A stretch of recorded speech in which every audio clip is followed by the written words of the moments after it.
गेले काही दिवस मी जयकुमार गोरे यांच्यावर सातत्याने बोलतोय, कारण त्यांचा विषय चर्चेत आहे. अख्ख्या महाराष्ट्रात त्यांचा विषय गाजतोय.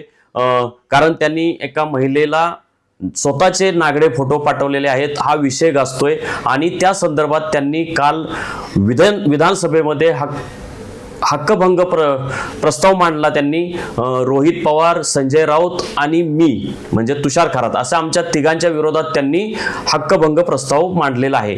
आणि तिथं हक्कभंग प्रस्तावाला अतिशय महत्त्व आहे, कारण ते लोकशाहीचं पवित्र मंदिर आहे. विधानसभा ते जे सभागृह आहे ते लोकशाहीचं पवित्र सभागृह आहे आणि त्या सभागृहामध्ये जयकुमार गोरे यांनी आमच्या विरोधात हक्कभंग प्रस्ताव मांडलेला आहे.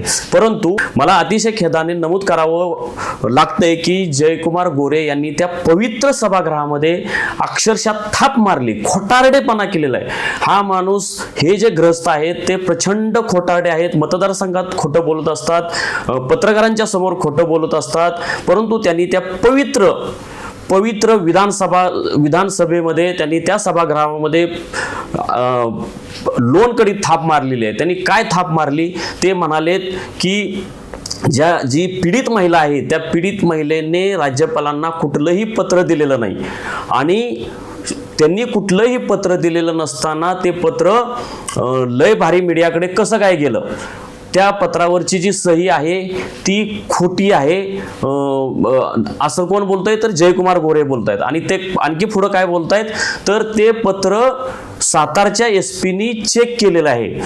आता इथं सांगायचा मुद्दा असा आहे की ते म्हणतायत की राज्यपालांना दिलेलं पत्र लय भारी मीडियाकडे कसं गेलं.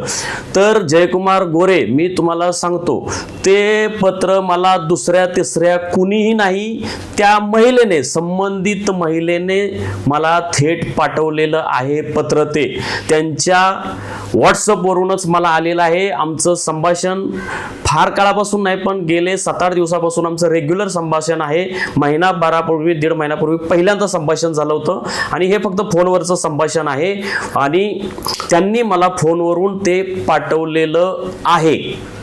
आणि तुम्ही थाप मारताय की ते पत्र खोटं आहे आणि त्या सभागृहामध्ये थाप मारताय.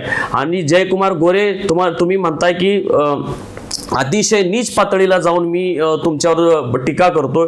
अहो जया भाऊ, तुम्ही किती नीच, माझ्यापेक्षा कितीतरी पटीने नीच आहात, कारण तुम्ही फौज लावलेली आहे माझ्या मागे आणि ते लोक मला घाणेरड्या शब्दात, गलिच्छ भाषेच्या शब्दात शिव्या देत आहेत. आणि आताच नाही तर पहिल्यापासून